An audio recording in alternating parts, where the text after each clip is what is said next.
Hi friends, വിഷ്ണുശാലിനിയുടെ പുതിയ എപ്പിസോഡിലെ സത്യാമ്മ നടത്തുന്ന വിവാഹ ചടങ്ങിലെ ആ പയ്യനെയാണ് ശാലിനി അന്വേഷിച്ചു വരുന്നത്. ശാലിനി വരുന്നത് പോലീസ് സന്നാഹങ്ങളോട് കൂടിയാണ്. അവര് ക്ഷേത്രത്തിൽ എത്തിക്കഴിഞ്ഞു. അവിടെ ക്ഷേത്രത്തിലാണെങ്കിൽ തിരുമേനി എല്ലാവർക്കും താലി കൊടുത്തിരിക്കാണ്. ഞാൻ പറയുമ്പോ എല്ലാവരും വധുവിന്റെ കഴുത്തിൽ താലി കെട്ടുക അങ്ങനെ പറഞ്ഞ തിരുമേനി എന്തൊക്കെയോ മന്ത്രം ജപിക്കുന്നുണ്ട്. എല്ലാവരും പ്രാർത്ഥനയിലാണ്. അങ്ങനെ തിരുമേനി പറയും, ഇനി കിട്ടിക്കോളൂ. അങ്ങനെ എല്ലാവരും കഴുത്തില് താലി കെട്ടാനങ്ങ് തുടങ്ങുമ്പോ ഈ കല്യാണം നടത്തരുത് എന്ന് പറഞ്ഞ് ശാലിനി അങ്ങോട്ട് വരികയാണ്. പെട്ടെന്ന് എല്ലാവരും ഇത് കിട്ടി ഞെട്ടിലോടെ നിൽക്കുക. ശാന്തേച്ചിയുടെ കൂടെയുള്ള ആ കുട്ടിയെ കാണുമ്പോ തന്നെ അതില് ആ കുട്ടിയെ ചതിച്ച് ഈ പയ്യൻ തല താഴ്ത്തി നിൽക്കുക. ശാലിനി എന്ന് പറഞ്ഞ ഞെട്ടിലോടെ അബാമയെ നിൽക്കുന്നത്. അങ്ങനെ ശാലിനി വന്നിട്ട് പറയും, ദയവ് ചെയ്ത് ഈ കല്യാണം ഇപ്പൊ നടത്തരുത്. ഇത് കേൾക്കുന്ന എല്ലാവരും ഞെട്ടിലൂടെ പരസ്പരം നോക്കും. ബാമ വന്നിട്ട് പറയും, ഇതൊരു സമൂഹ വിവാഹമാണ്. എല്ലാ വർഷവും ഇതിവിടെ നടത്താറുണ്ട്. പക്ഷെ ഇന്ന് വരെ VIP-കളെ ഒന്നും ഞങ്ങൾ ക്ഷണിക്കാറില്ല. അവരിതുപോലെ വന്ന വിവാഹം നടത്തരുതെന്നും പറഞ്ഞിട്ടില്ല. ബഹുമാനപ്പെട്ട കളക്ടർക്ക് എന്താണാവോ ഈ പാവപ്പെട്ടവരുടെ എന്താണാവോ കാര്യം? ശാലിനി പറയും, കാര്യം ഉണ്ടായിട്ട് തന്നെയാണ് സത്യമേ വന്നത്. ഈ സമയം ശാന്തച്ചിയുടെ കൂടെയുള്ള ആ കുട്ടി ആ പയ്യന്റെ മുഖത്തേക്ക് കണ്ണിലേക്ക് ഇങ്ങനെ നോക്കുമ്പോ ആ ചെറുക്കൻ തല താഴ്ത്തി ആ താലിയിലേക്ക് ഇങ്ങനെ നോക്കും. അങ്ങനെ ശാലിനിക്കും ഇതിലാരാ സച്ചി എന്ന സച്ചിദാനന്ദൻ? അതില് ആ ചെറുക്കൻ ഇങ്ങനെ മിണ്ടാതെ നിൽക്കുമ്പോ ശാലിനിക്കും ആരാണെന്നാ ചോദിച്ചത്. അപ്പൊ ആ പയ്യൻ മുന്നിലോട്ട് നിൽക്കും. എന്നിട്ടേക്കും, നീ ഈ പെൺകുട്ടി അറിയോ? അവരൊന്നും മിണ്ടാതെ നിൽക്കുമ്പോ ശാലിനി വീണ്ടും ചോദിക്കും, അറിയോന്നാ ചോദിച്ചത്. മിണ്ടാ നിൽക്കുമ്പോ പോലീസുകാരിക്കും, മാഡം ചോദിച്ച കേട്ടില്ലേടാ, നീ ഈ കുട്ടിയെ അറിയോന്ന്? സച്ചി പറയും, ആ. ശാലിനി വയ്ക്കും, എങ്ങനെ അറിയും? ഈ എങ്ങനെ അറിയുന്നായി ചോദിക്കുന്നത്. ഭാമയ്ക്കും, എന്താ ഇതൊക്കെ? ഒരു മംഗളകർമ്മം നടക്കുന്നിടത്ത് വന്ന് കാണിക്കാൻ പറ്റുന്ന കാര്യങ്ങളാണോ ഇതൊക്കെ? എന്ത് പ്രശ്നം ഉണ്ടെങ്കിലും ഈ ചടങ്ങ് കഴിഞ്ഞാവാലോ. 4 പെൺകുട്ടികളുടെ ജീവിതം വെച്ചുകൊണ്ടാ നിങ്ങൾ ഈ കളക്ടറും പോലീസുകാരും കളിക്കുന്നത്. ശാലിനി പറയും, ഇവിടെ സത്യാമ്മ കണ്ടെത്തിയ 4 പെൺകുട്ടികളെ പോലെ തന്നെയാണ് സത്യാമ്മയെ ഈ പെൺകുട്ടിയും. ഇവളും ഇതുപോലെ വിവാഹം സ്വപ്നം കണ്ട് കുറെ ദിവസങ്ങളായി കഴിയുന്നത്. പക്ഷെ ഇവരിൽ നിന്ന് ഒരു വ്യത്യാസമുണ്ട്. ആദ്യ കൂടിക്കാഴ്ചയ്ക്ക് ശേഷം ഇവരിപ്പോ ഈ കെട്ടാൻ പോകുന്ന ചെക്കന്മാരെ ഇപ്പോഴായിരിക്കും കണ്ടിരിക്കുന്നത്. പക്ഷെ ഇവള് കഴിഞ്ഞ 3 മാസമായി ഇവള് കെട്ടാൻ പറഞ്ഞിരിക്കുന്ന വരനെ കാണുന്നു. അവര് സിനിമയ്ക്ക് പോകുന്നു, ബീച്ചിൽ കറങ്ങുന്നു. കല്യാണം ഉറപ്പിച്ചു വെച്ചിരിക്കുന്ന ചെറുക്കനല്ലേ സ്നേഹം കാണിച്ചപ്പോ സ്നേഹം മാത്രമല്ല ഇവള് തിരിച്ചു കൊടുത്തത് ഇവളുടെ മാനവും വീട്ടുകാരുടെ അഭിമാനവും കല്യാണത്തിനായി കരുതി വെച്ച 5 പവൻ സ്വർണവും എല്ലാം ഇഷ്ടപ്പെട്ട് വിവാഹം കഴിക്കാൻ പോകുന്നവന് നൽകി. ഇത് കേൾക്കുമ്പോ സച്ചി ഇപ്പൊ കെട്ടാൻ പോകുന്ന പെൺകുട്ടിയുടെ മുഖത്തേക്ക് ഇങ്ങനെ നോക്കുക. ആ കുട്ടിയും വീട്ടുകാരും ഞെട്ടിലോടെ നിൽക്കാണ്. ഭാമയും സച്ചിയെ നോക്കുന്നുണ്ട്. എന്നാലും ഇത് അവൻ അവകാശപ്പെട്ടതല്ലേന്ന് കരുതി ഈ പാവം. പക്ഷെ ഇവൻ എന്താ ചെയ്തത്?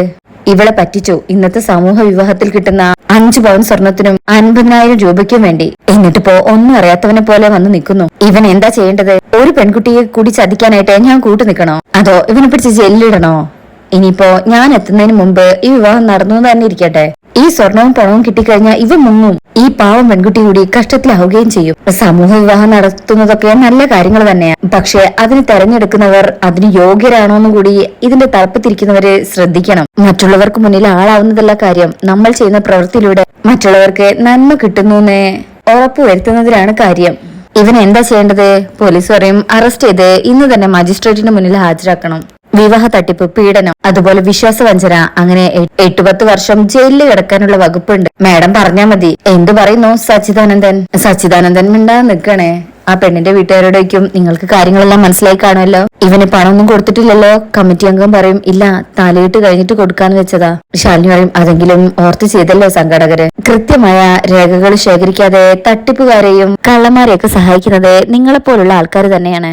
ഇനിയെങ്കിലും ഇങ്ങനെയുള്ള കാര്യങ്ങൾ നടത്തുമ്പോ കൃത്യമായി അന്വേഷിച്ച് ബോധ്യം വരുത്തിയിട്ടേ ചെയ്യാവൂ. ശരി മാഡം.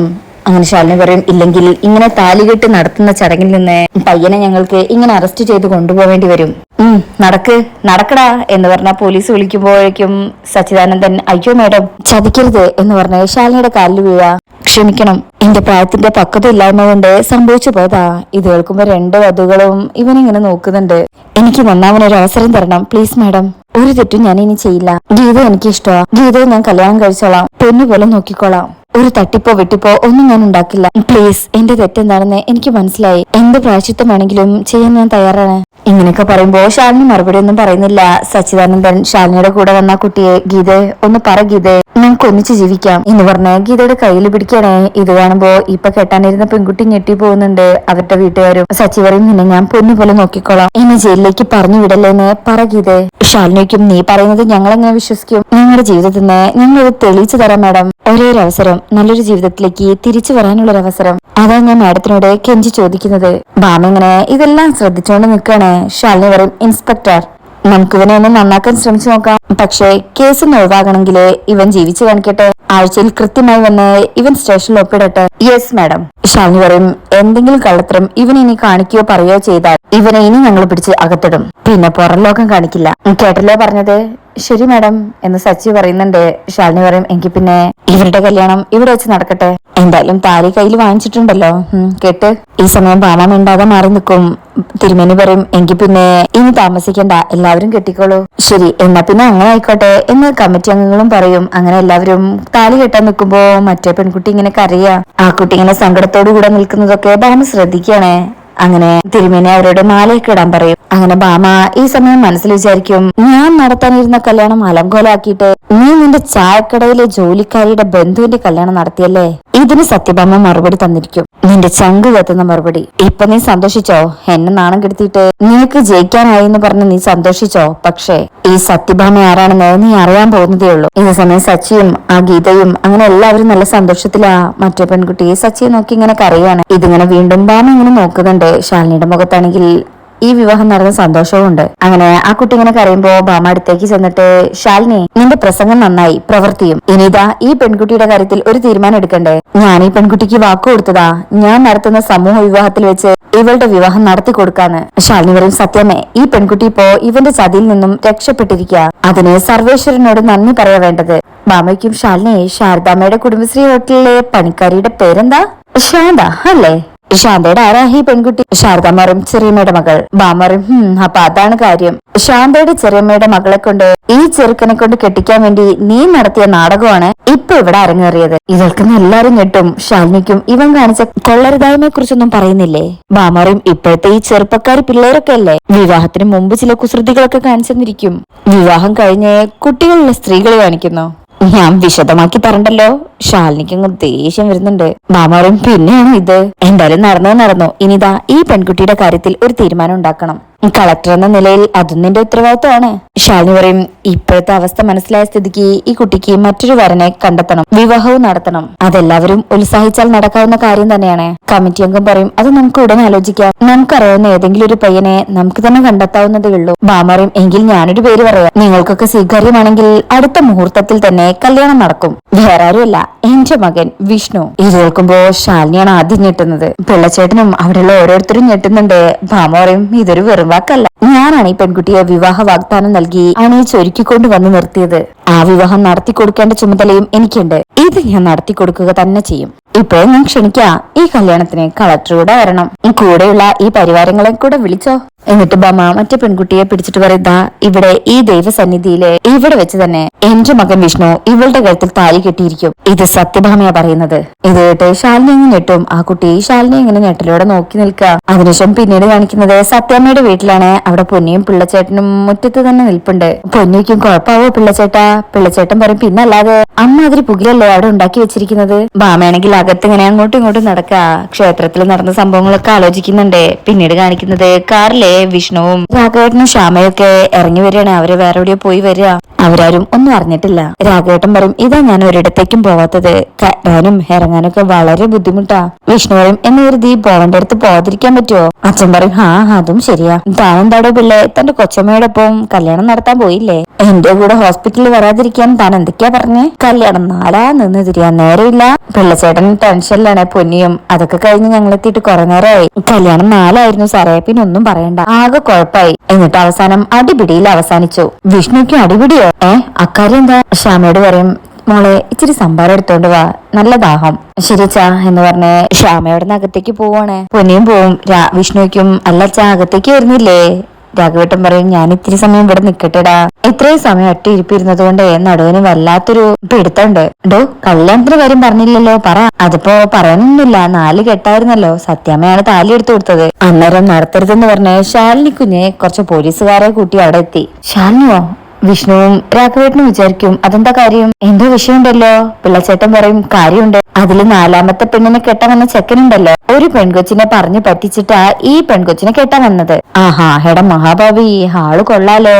അപ്പോഴേക്ക് ശ്യാമയും പൊന്നിയും കൂടെ അങ്ങോട്ട് വരുന്നുണ്ട്. അവൻ പറ്റിച്ചത് വേറെ ആരെയൊന്നുമല്ല, ശ്യാമക്കുഞ്ഞിന്റെ ഒക്കെ കുടുംബശ്രീ ഹോട്ടലിൽ നിൽക്കുന്ന ശാന്ത എന്നുള്ള ആളില്ലേ, അവരുടെ ചെറിയമ്മയുടെ മകളെയാ. അതുകൊണ്ട് ആ ശാലിനി കുഞ്ഞ് പോലീസുകാരെ കൂട്ടി വന്ന് ഈ കല്യാണം മുടക്കിയതും ശാന്തയുടെ ചെറിയമ്മയുടെ മകളെ കൊണ്ട് ഈ ചെറുക്കനെ പിടിച്ച് കെട്ടിച്ചതും. അത് പിന്നെ അങ്ങനെയല്ലൂടെ വേണ്ടത്. ഒരു പെണ്ണിനെ ചതിച്ചിട്ട് വന്നിട്ട് മറ്റൊരു പെണ്ണിനെ കെട്ടാൻ വന്നാൽ അത് സമ്മതിക്കരുത്, അതാരായാലും കൂട്ടു നിൽക്കാനും പാടില്ല. പിള്ളച്ചേട്ടൻ പറയും പിന്നല്ലേ പുകിലേ. അതിന്റെ പേരില് സത്യാമ്മയും ശാലിനി കുഞ്ഞും കൂടെ വലിയ വഴക്ക് തന്നെ നടന്നു.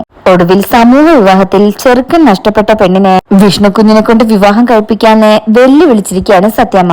എന്ത് എന്നുവെച്ച് വിഷ്ണു ഇങ്ങനെ ഞെട്ടല് നിൽക്കും. രാഘവേട്ടനും ശ്യാമയും എല്ലാവരും വിഷ്ണുക്കും എന്നെ കൊണ്ട് വിവാഹം കഴിപ്പിക്കുന്നോ? പിള്ളച്ചേട്ടൻ പറയും ആ ശാലിനി കുഞ്ഞിനോടുള്ള ദേഷ്യത്തിൽ പറഞ്ഞതാണെന്ന് എനിക്കറിയില്ല, എല്ലാവരുടെയും മുന്നിൽ വെച്ച് ഉറപ്പിച്ചതുപോലെയാ പറഞ്ഞത്. വിഷ്ണു ഹോ അങ്ങനെ തന്നെ ആവുമല്ലോ, അമ്മയ്ക്ക് എപ്പോഴും വാക്കാണല്ലോ വലുത്.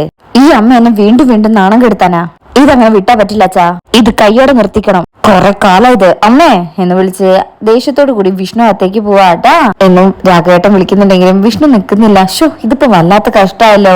ശ്യാമ അച്ഛൻ സംഭാരം കൊണ്ടുപോയി, നിന്റെ സംഭാരം അല്ലെങ്കിൽ നിന്റെ സത്യാമ്മയ്ക്ക് കൊണ്ടുകൊടുക്ക്, അവളുടെ തല ഒന്ന് തണുക്കട്ടെ എന്ന് പറഞ്ഞ് രാഘവേട്ടനും പോവാ. വിഷ്ണു അകത്തേക്ക് അമ്മേ എന്ന് വിളിച്ച് കയറി വരണേ. ഭാമ നോക്കുമ്പോ ഓ ഇവിടെ നിൽക്കുന്നുണ്ടായിരുന്നല്ലേ. ഭാമയ്ക്കും എന്തിനാടാ നീ ഇങ്ങനെ വിളിച്ചു പോകുന്നത്? വിഷ്ണുവും ഇതൊക്കെ കേട്ടിട്ടേ എനിക്ക് ഭ്രാന്ത് വരാത്തത് മുൻജന്മ സുഹൃത്താണെന്ന് കരുതിയാൽ മതി. ഭാമയ്ക്കും ഭ്രാന്ത് പിടിക്കാനായിട്ട് ഇവിടെ ഇപ്പൊ എന്താ ഉണ്ടായത്? വിഷ്ണുക്കും അമ്മ എന്നോട് ചോദിക്കാതെ കല്യാണം നിശ്ചയിച്ചോ? ഭാമ ഒന്നും പറയുന്നില്ല. ഇത് കേട്ടെ രോഹിത് അങ്ങോട്ട് വരുന്നുണ്ട്. രോഹിത്തും ഞെട്ടി നിൽക്കുക. ഭാമ പറയും നിശ്ചയിച്ചിട്ടൊന്നുമില്ല, ആര് പറഞ്ഞു നിശ്ചയിച്ചോന്ന്? അപ്പൊ വിഷ്ണുക്കും ആർക്കെങ്കിലും വാക്ക് കൊടുത്തോ ഞാൻ ഏതെങ്കിലും പെണ്ണിനെ കെട്ടിക്കോളാന്ന്? അത് പിന്നെ എന്ന് പറഞ്ഞ് ഭാമ ഇങ്ങനെ തിരിഞ്ഞു നിൽക്കുന്നതൊക്കെ കാണിച്ചിട്ടാ ഈ ഭാഗം കഴിയുന്നത്. ശേഷമുള്ള പ്രമോലി കാണിക്കുന്നത് വിഷ്ണു ദേഷ്യപ്പെടണേ. അമ്മയ്ക്ക് മറ്റുള്ളവരുടെ മുന്നില് നിലയും വിലയും കിട്ടാൻ വേണ്ടിയിട്ട് എന്നെ എന്തിനാ ബലിയേടാക്കുന്നത്?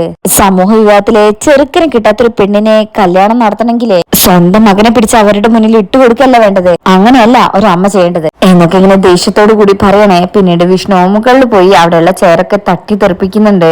അതിനുശേഷം പിന്നീട് കാണിക്കുന്നത് മറ്റൊരു ഭാഗമാണ്. അതില് ഭാമയുടെ അടുത്തേക്ക് മന്ത്രി വന്നിരിക്കുകയാണ്, ദാസ്. എന്നിട്ട് പറയും നമ്മുടെ മരം വെട്ട് ബിസിനസിന് ഒരു കുഴപ്പം വന്നിട്ടുണ്ട്, അതുണ്ടാക്കിയത് ഈ ഓൺലൈൻ ചാനലുകാരാ. ചിലപ്പോ ചില കുരുത്തം കെട്ടവന്മാര് ഇവിടെയും കയറി വന്നേക്കാം. മരം വെട്ടാൻ കരാർ എടുത്തിരിക്കുന്നത് ഇവിടുത്തെ രോഹിത് അല്ലേ, അപ്പൊ ഉത്തരം പറയേണ്ട ബാധ്യതയും ഇവിടെ ഉള്ളവർക്കുണ്ട്. ഇത് കേൾക്കുമ്പോ ഭാമയൊന്ന് ഞെട്ടുന്നുണ്ട്. അങ്ങനെ ഞെട്ടിത്തെറിച്ച് നിൽക്കുന്ന ഭാമയെ കാണിച്ചുകൊണ്ടാ ഈ പ്രൊമോ കഴിയുന്നത്. അപ്പൊ ഇങ്ങനെയൊക്കെയാണ് ഈ ഭാഗത്തുള്ളത്. ഇന്നത്തെ റിവ്യൂ ഇഷ്ടപ്പെട്ടിട്ടുണ്ടെങ്കിൽ ചാനൽ എല്ലാവരും ലൈക്ക് ചെയ്ത് സബ്സ്ക്രൈബ് ചെയ്ത് സപ്പോർട്ട് ചെയ്തേക്കണേ. താങ്ക്